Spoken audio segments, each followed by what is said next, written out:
Grab a cup of tea or listen as you go, ladies. This is your hour with Dr. Zoe, your life and relationship coach.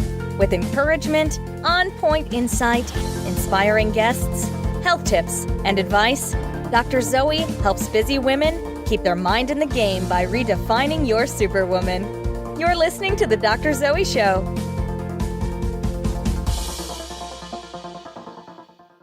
Hi there, I'm Dr. Zoe, and you are a woman who is strong and capable, and don't you forget it. Make sure that you tell yourself that when you are feeling weak. Today has just been a crazy day, so I'm here on the show. We got started a couple minutes late because we had some technical difficulties, but we are here and being positive, and I'm glad that you guys are listening in today. If you are listening for the first time, welcome. My show is a live radio show that I also podcast. If you're a woman, you've come to the right place. I'm a licensed psychotherapist and I'm a life and relationship coach. I believe that every woman has a superpower, and my passion, why I do this show, is to help you find your superpower, embrace it, and share it with the world.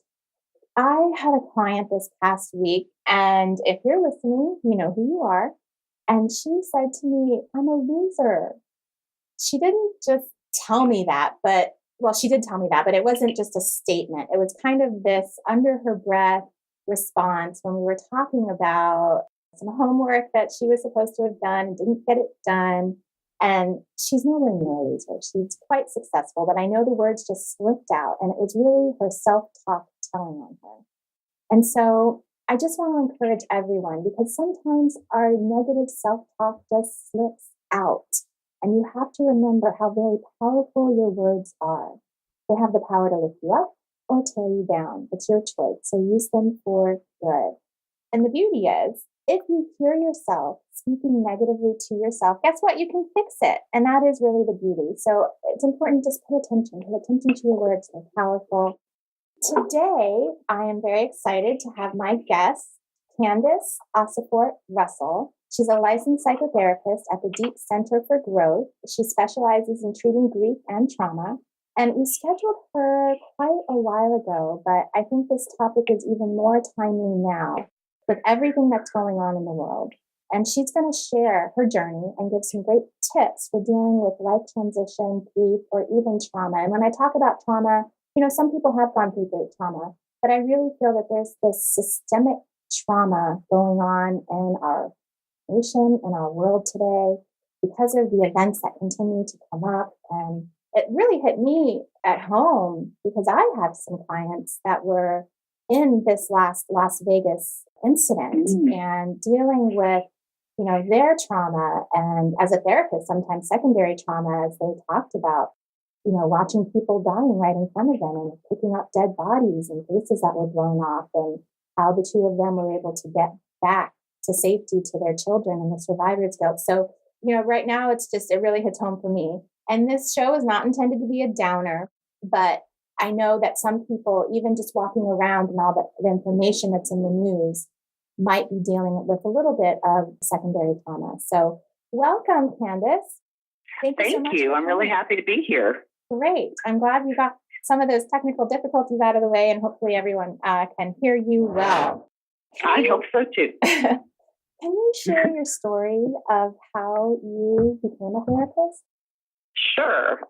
I became a therapist because of my own trauma. I was in career transition when I was in my 20s, and I had my son and decided to stay home with him. And my husband, who was a healthy runner, athletic guy, suddenly got a virus that attacked his heart, and he died within 6 weeks when my son was 11 months old. Wow. And it just obviously just ripped my world apart. And I was fortunate enough to find an excellent therapist who was not afraid of my grief and who didn't try to rush me through my grief process. And she sat with me for years while I kind of went down and through this very shattering experience. And I came through that feeling so much gratitude to her for really being there with me when in the culture, I was getting a lot of other messages that I should just get over things quickly. And she really helped me stick with it all the way through to where I was really transformed into a deeper and very compassionate, sort of fearless person. And I decided I wanted to pay that gift forward and become a therapist where I could also sit with people who are going through hard times and kind of guide them all the way through. That's such a wonderful story, and how, I mean, you dealt with trauma because of such a fast, illness and death with your husband, and grief, of course, at the same time. And your baby, it's so young.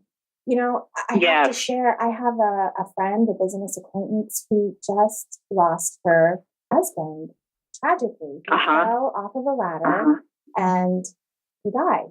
He had a brain bleed. It took a while, but yes. And they have a 3-year-old son, and I'm grieving for her. And I know that this is so new. This happened just a few days ago. I'm definitely referring to this podcast.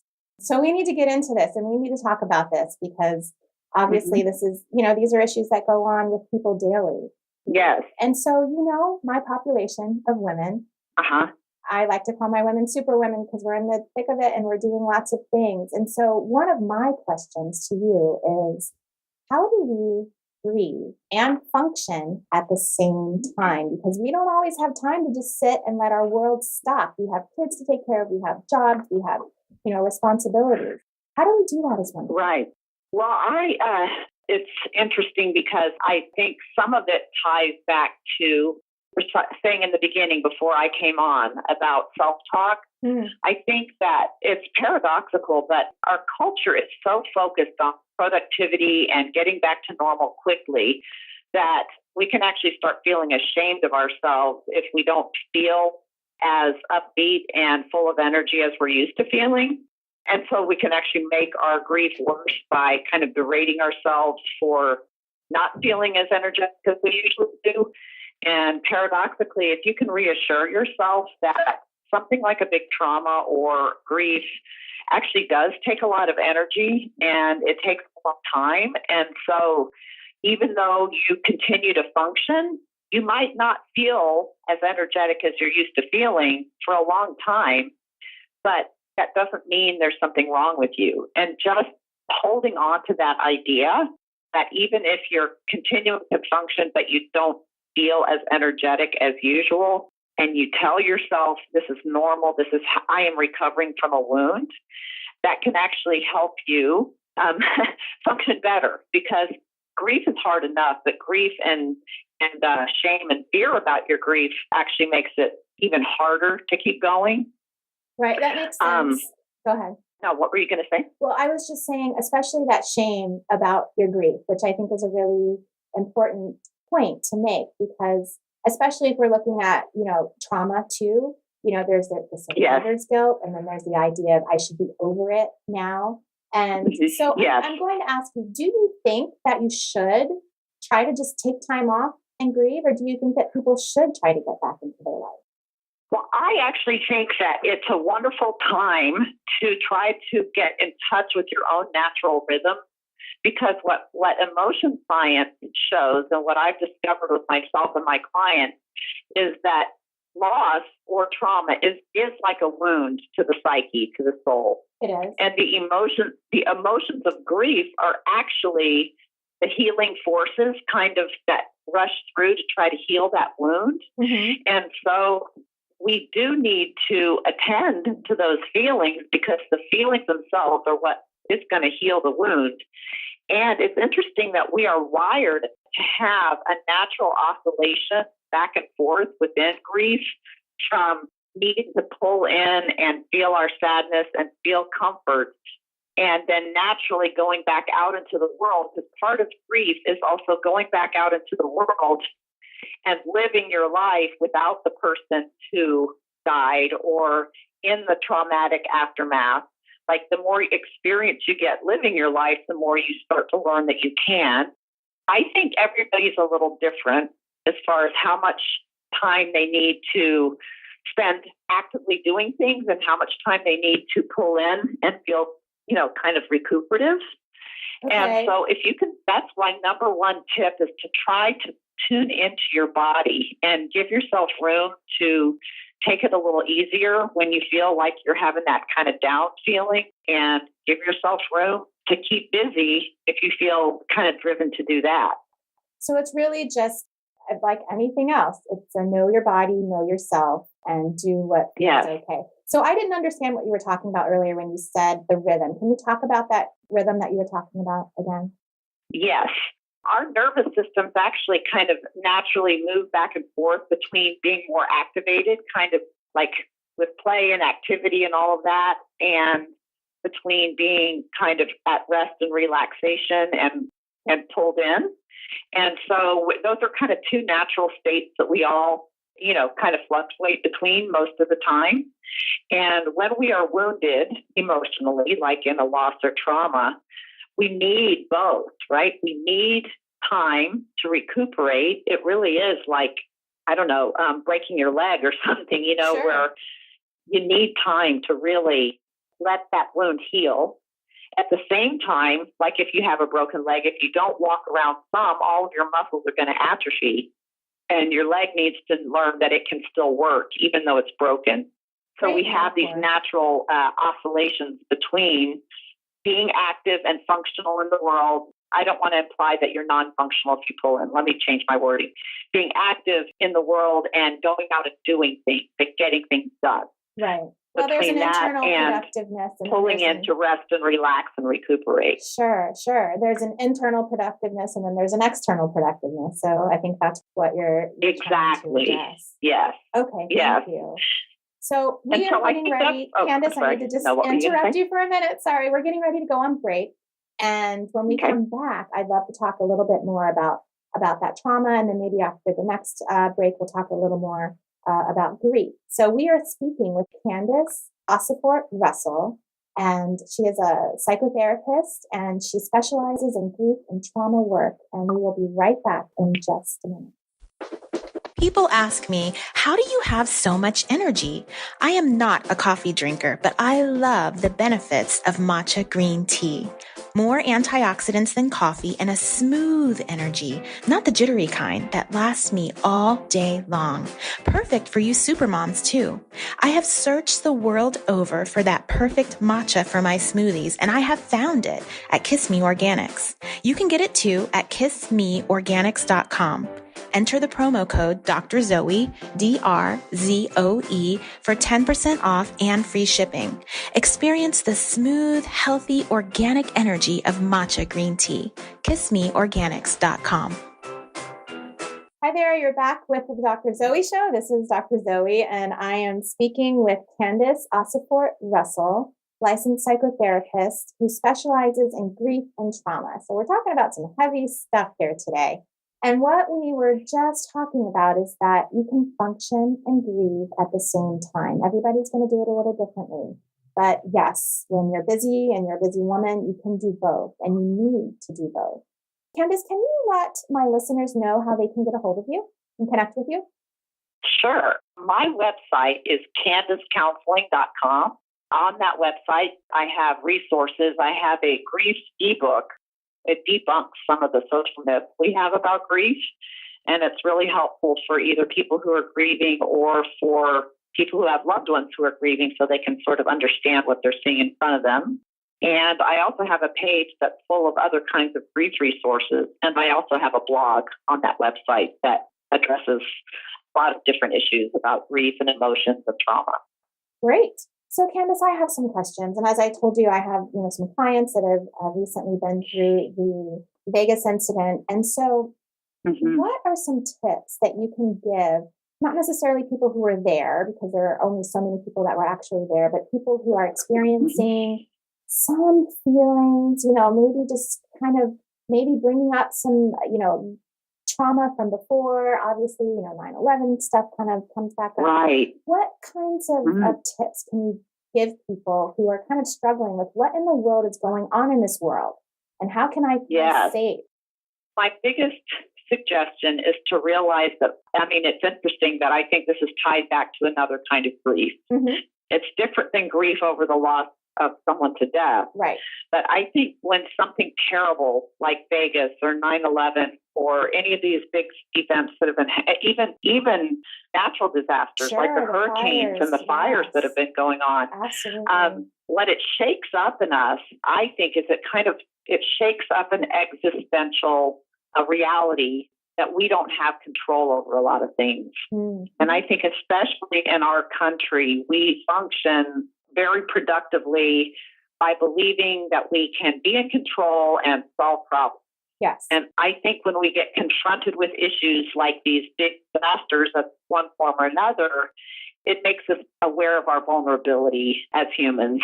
And my experience is if you can really kind of become aware that fear, I think, is actually sitting on top of a sense of maybe like a real vulnerable kind of sadness of coming face to face with an existential truth that I can control what I can control. We do have a lot of empowerment to make choices and solve problems. At the same time, there are forces that I cannot control. And to feel the shakiness of that and the tenderness of that, I think generates compassion for ourselves and for our fellow humans. Okay. Yes, I think it absolutely does. And I think that's one way to conceptualize it. And maybe the first step is to understand that, you know what, my feelings are valid. I'm fearful because I know, like you said, on a deep level, in an existential way, that I don't have control. And so now That's right.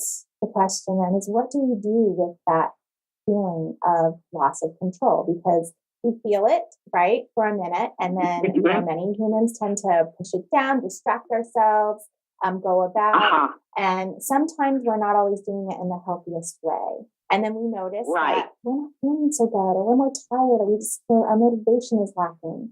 I'm just wondering if there are any tips that you have to help people who may notice that they might be in that kind of little funk. Yeah, I think actually letting yourself have some time, like maybe some focused time to let yourself feel it. I think our psyches actually get used to our giving them space.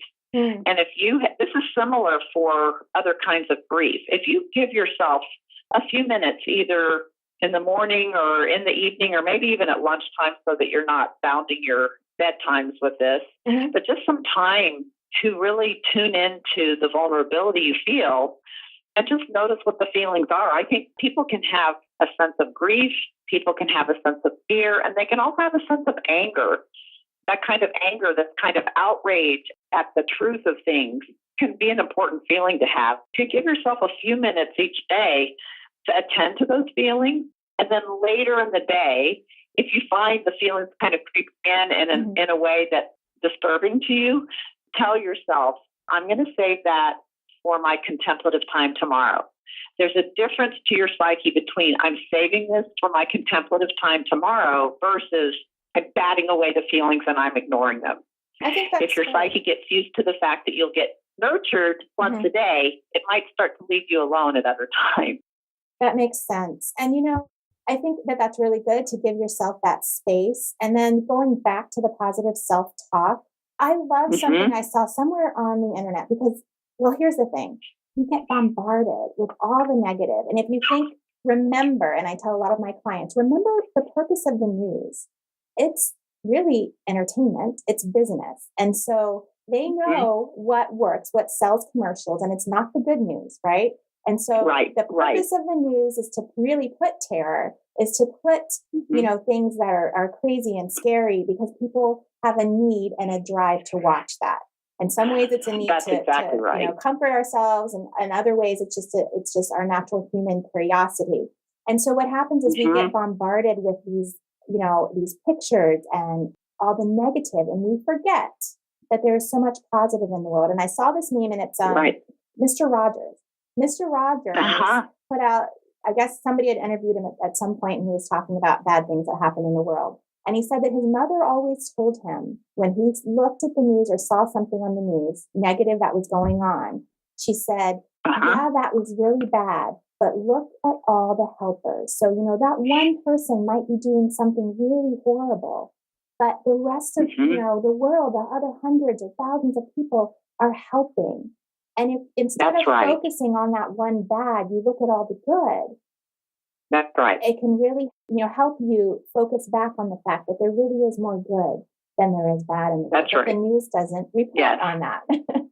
You're not going to see that Exactly. much. Exactly.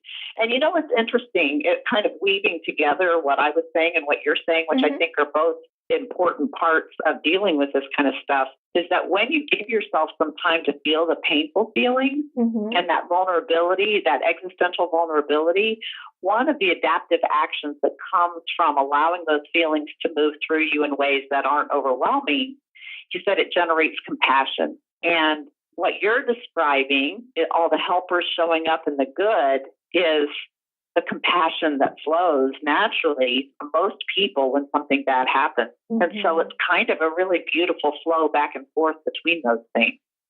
Absolutely. Yes. I love how you frame that. And it is true. That does bring out, unfortunately, a lot of bad things do bring out the good in humanity. And so we have to focus that on both, that there is still good, despite the bad things that come up. We need to give ourselves time to work on the grief. And so before we go on break, I know a lot of things, about trauma when it comes to acute stress disorder, which sometimes we can have it, even though we weren't there, is that sometimes there might be triggers. Here's the crazy thing. I went to the Janet Jackson concert just a few days, I think, after the Vegas incident. And when I was there in this group of people, and it was sold out, crowded, and somebody dropped a bottle of wine or some glass and it exploded. And so many people kind of jumped and ducked, and everyone had that same thought about the Vegas incident, even though none of us had even been there. So you can see how it still affects, really everybody from our experiences and seeing it in the news. Yes. And I think that what you're saying is so important for all of us to have compassion for ourselves, that's how much it affects us. That's how much it affects us. That's scary stuff. And so, of course, if you can bless my heart, of course I had that kind of trauma response to that loud noise at a concert. And that kind of self-compassion in the moment can help that feeling to move through instead of getting stuck and turning into anxiety.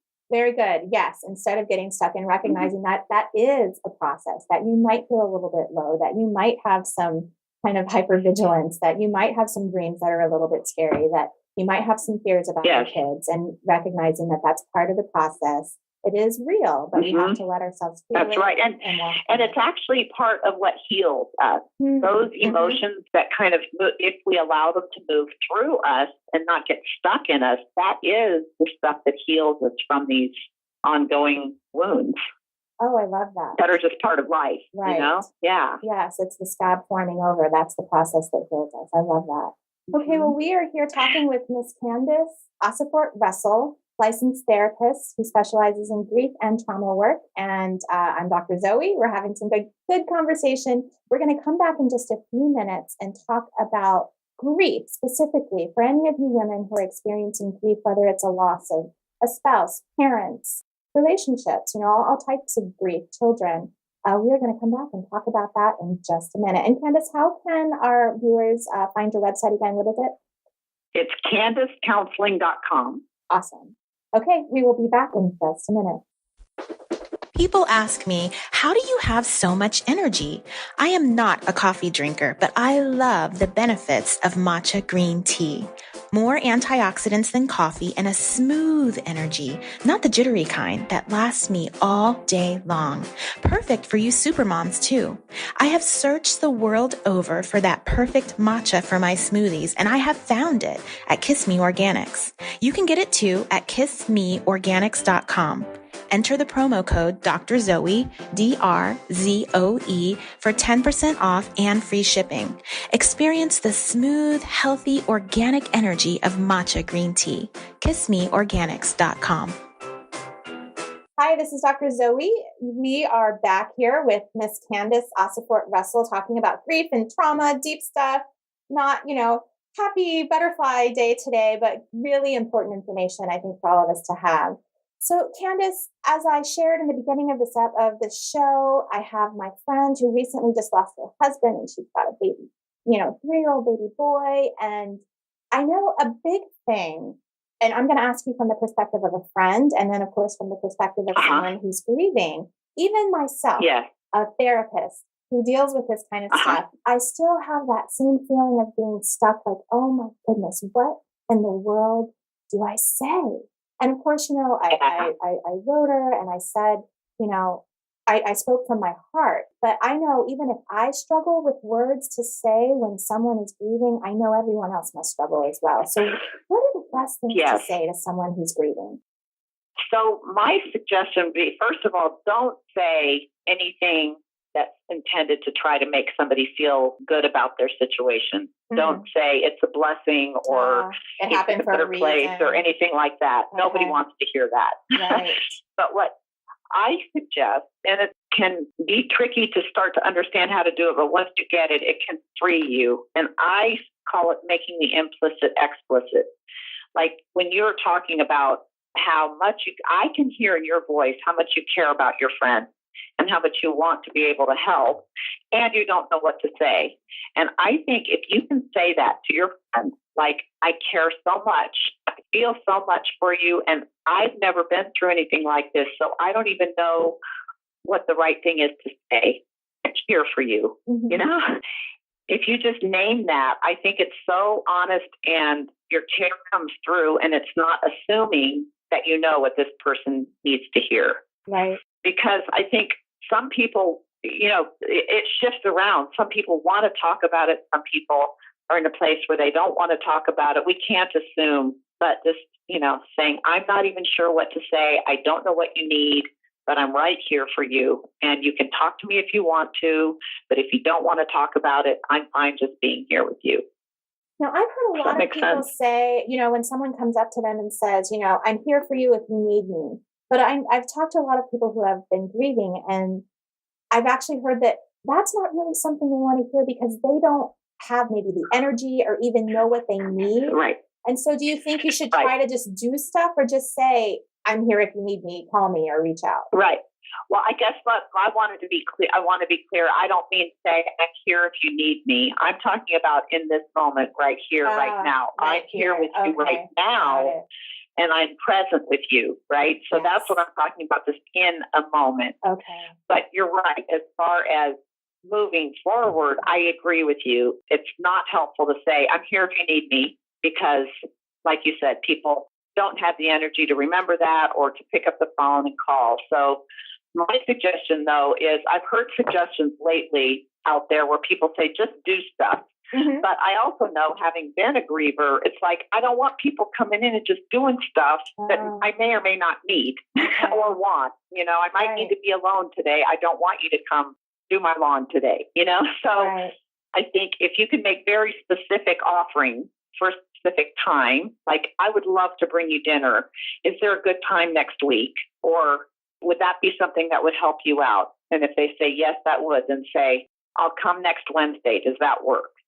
So a combination of offering a specific piece of help along with asking if that works for them, so that you're not just kind of intruding. Yes. And as you said that, I remember over my life, the times that I've been grieving, it was my friend Jen, when my daughter was in the NICU, and she just showed up, and my friend Rosie, who just brought food. When my dad died, same thing. She called and said, I want to, have dinner. I want to get dinner for you tonight. What do you guys want? Or this is what I'm going to get. Does this sound good? And I'm like, yes, but I never would have reached out to her. So yes, I do love that. Yes. So next question is, as someone who is grieving, as someone who has been grieving, what were the best things that people did for you or said to you that really, really helped and comforted you?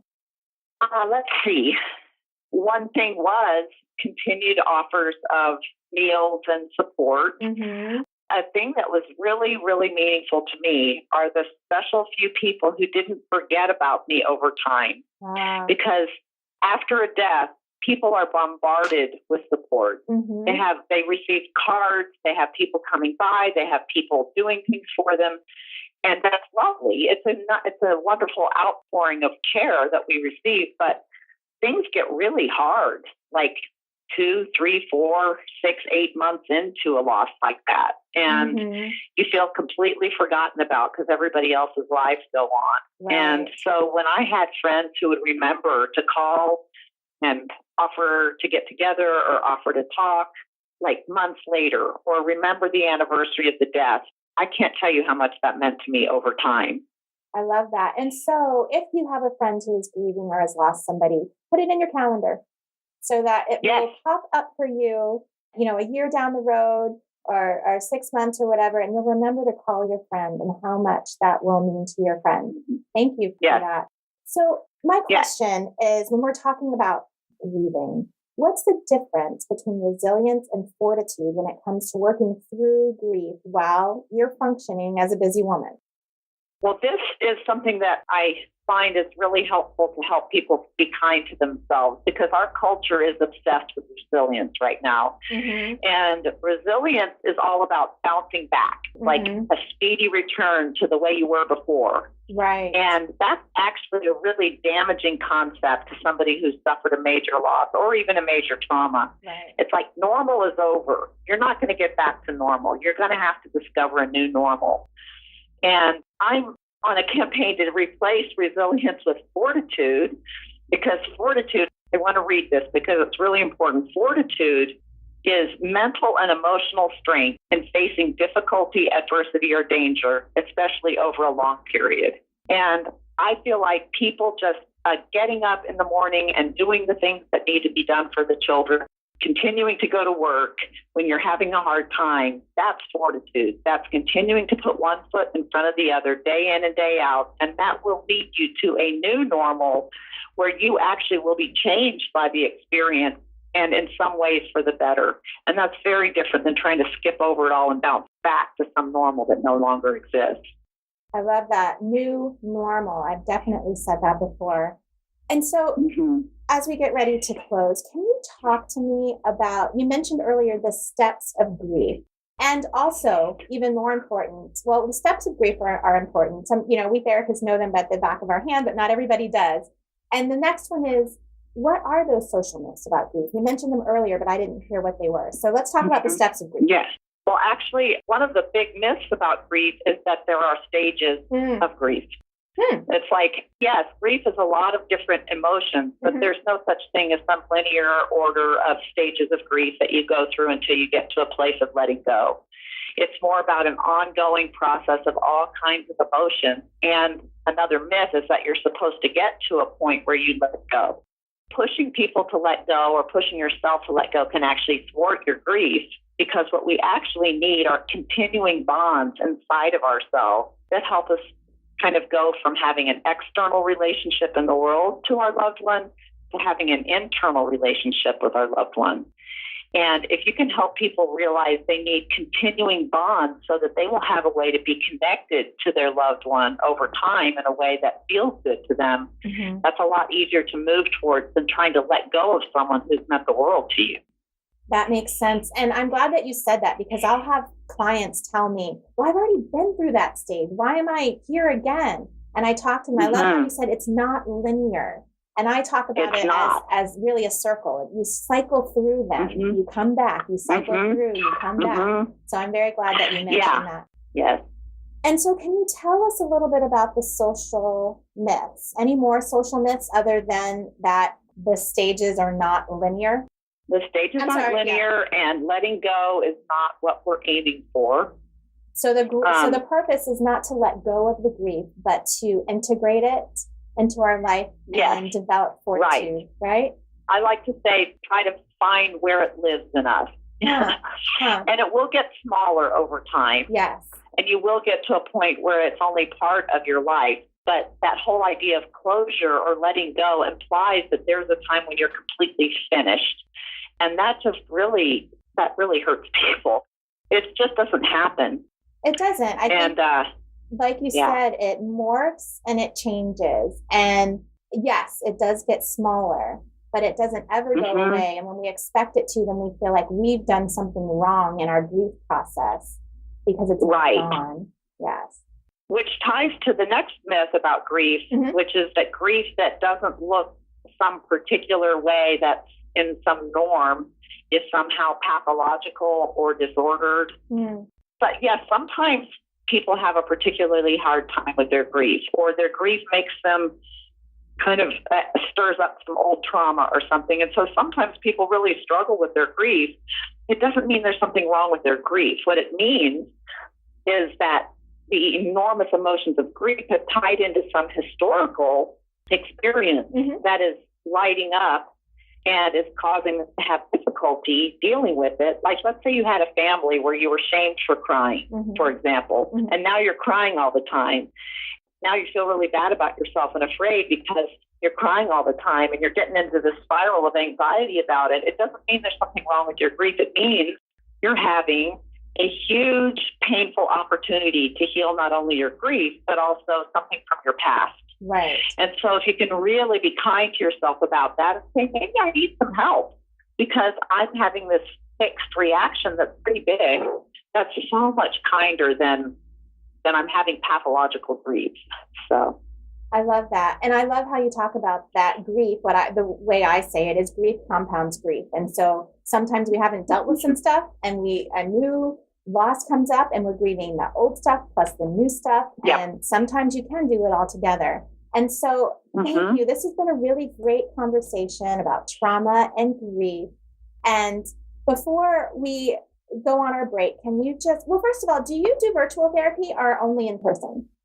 I only do face-to-face therapy, but I am beginning to start to put some webinars and ongoing online seminars up. So you can keep an eye out for that on my website. Great. So can you give us your website once again, Candyce? Yes, that's CandyceCounseling.com. And I spell my name funny. My name is spelled Candyce with a Y, CandyCe, counseling, Counseling.com. Awesome. Thank you so much for being on our show. And if you are struggling with grief and or trauma, reach out to Candyce's website and see what kind of help that she can give you. Candyce, where are you again, location-wise? I'm in Austin, Texas. So if you're local to Austin, Texas, check her out. You can see her face-to-face. If not, connect with her on her social media, online, and I'm sure she can help connect you with someone that can help you. This is the Dr. Zoe Show, and I'm Dr. Zoe, and we will be back in just a few minutes. People ask me, how do you have so much energy? I am not a coffee drinker, but I love the benefits of matcha green tea. More antioxidants than coffee and a smooth energy, not the jittery kind that lasts me all day long. Perfect for you supermoms too. I have searched the world over for that perfect matcha for my smoothies, and I have found it at Kiss Me Organics. You can get it too at kissmeorganics.com. Enter the promo code Dr. Zoe, DRZOE, for 10% off and free shipping. Experience the smooth, healthy, organic energy of matcha green tea. KissMeOrganics.com. Hi, this is Dr. Zoe on the Dr. Zoe Show. We are back after talking to Ms. Candyce Ossefort-Russell about grief and trauma. And so my takeaways from the show is that when you are grieving, number one, of course, we all know you have to do your own grieving, and grieving is very individual. The more you live life, the more you learn you can do life again after the loss. So when you are able to get back out, get back out. If you still need to stay in, it's okay to allow yourself the experience to grieve, and that is actually what heals you.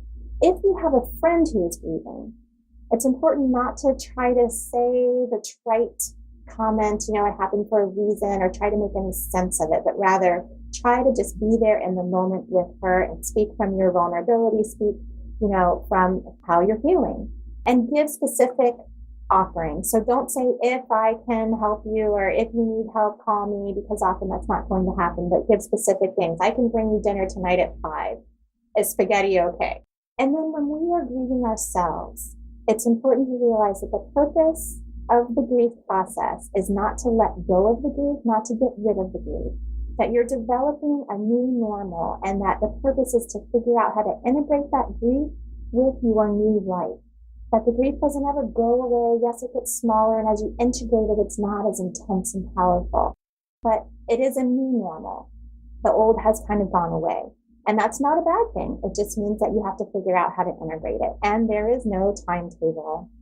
So today, right now, we're talking about real talk. If you're just tuning in, this is Dr. Zoe, and this is Real Talk. I'm going to answer a couple questions real quickly before we have to end for the day. All of the questions are anonymously, and of course, I take your confidentiality seriously as if you were my own client. If you have any questions, feel free to email them to zoe@drzoeshaw.com. So I had someone write into me and ask me advice about where she should move. She said that she needs to start fresh, and should she move to this state or that state, and what my advice is. So I thought I'd just talk about this on the show. My first advice is that about moving is that, of course, number one, I would just give her my preference. Like, why don't you move to New Zealand? That's beautiful there. But the reality is I can't ever tell anybody where to move. She's got to figure that part out. But I think instead I'm going to speak to this idea of I need to have a fresh start. What I'm saying is that wherever you go, there you are. So you bring all of whatever it is that's going on with you. And I think back to the times in my life when I've wanted to move or start fresh. And usually it was about something going on inside of me. And what I really needed to do was make some changes with myself. It wasn't that, changing my external environment. And that's easy to go, oh, you know what? If I change this, if I move to Hawaii or I move to Montana or things are going to be different. But no, your internal environment is the same, and that's what you bring. So sometimes you might feel that you messed up so badly in relationships or in your environment that you do need to start again. And what I want to remind you of is that you are never under any obligation to be the same person that you were yesterday. You don't need to necessarily start over in a new environment. You can choose today to make some changes, and you will see that the people around you will see those changes over time if it is genuine. You don't have to run to make a fresh start. And all that said, sometimes, a different view can help you. And so if that's the case, and you really do feel that you need a different environment, then make a list of your reasons for moving and how each place and the opportunities there will serve you, and maybe the pros and the cons. So first, figure out what you're running from, face it dead on, and figure out what needs to be changed and the steps necessary to make that change. If you feel like the opportunities are greater than the drawbacks in some other type of environment, then go for it. I hope that was helpful. So I had another question about working on your marriage alone. I have 1 minute, so I'm going to address this really quickly. And this is a tough one. And I wrote an article about this on my website. So you can go to drzoeshaw.com under my blog and look at working on your marriage alone. And it's hard when you feel like your spouse is not connected with you and that you want to work on your marriage, but your spouse is not on board. And so a couple little tips that I have. First, you want to ask honestly what changes your spouse wants to see, and be able to honestly tell your spouse what changes you want to see. A big one is that you need to not promise right away to make a change too soon. And I think we get into those steps of everything's going bad in the relationship. Well, let me promise to make changes. I'll never do that again, or I'll stop that. And the reason why is because whatever you are doing for a reason. And the change you might be trying to implement may not be sustainable. So you need to look first at why you haven't done that to begin with, or why you continue this behavior to begin with. And let your spouse know, honestly, I'm going to examine why I do that or why I don't do that. And then if that's something I'm able to change, I'm going to make an effort to change it. Make sure that you take responsibility, because most issues are co-created. It's not just him, it's not just you, it is co-created. And then the last little tip, and you can go read my blog, there's more information there. The last little tip is to recognize that sometimes you have to create a little bit of distance. Number one, distance increases attraction. And distance also gives you the ability to see something a little clearer. And if your spouse is feeling pressured, giving that distance also gives him room to come back towards you. So once again, you can check out my blog for a little bit more information about that. We are done for today, and thank you so much for tuning into the Dr. Zoe Show. Tune in next week and every week on Tuesdays from 12 to 1 Pacific, 3 to 4 Eastern at LA Radio Now. For those who can't always listen live, check out my reruns of the show on iTunes, Google Play, Libsyn, and YouTube, where I am your life and relationship coach. I help sometimes struggling superwomen keep your mind in the game by redefining your superwoman. If you know a friend who may benefit from any of our topics, please spread the love and share my show. If you like my show, please show me some love with 5 stars. Connect with me at drzoeshaw.com or any of my social medias at the handle Dr. Zoe Shaw, and join my free newsletter and get a copy of 30-Minute Life Transformation. The secret to getting stuff done, it's easy. You can just text the word JOIN, JOIN, to 38470. Once again, text the word JOIN to 38470. I look forward to speaking with you wonderful ladies on social media after the show. Have a great week. You've been listening to The Dr. Zoe Show, redefining your superwoman, with your host, Dr. Zoe Shaw. Don't forget to sign up for her monthly newsletters to get encouragement, tips, and skills for keeping your mind in the superwoman game. Connect with her now at www.drzoeshaw.com. Tell your friends and subscribe to her podcast on iTunes. Join us next time for another edition of The Dr. Zoe Show.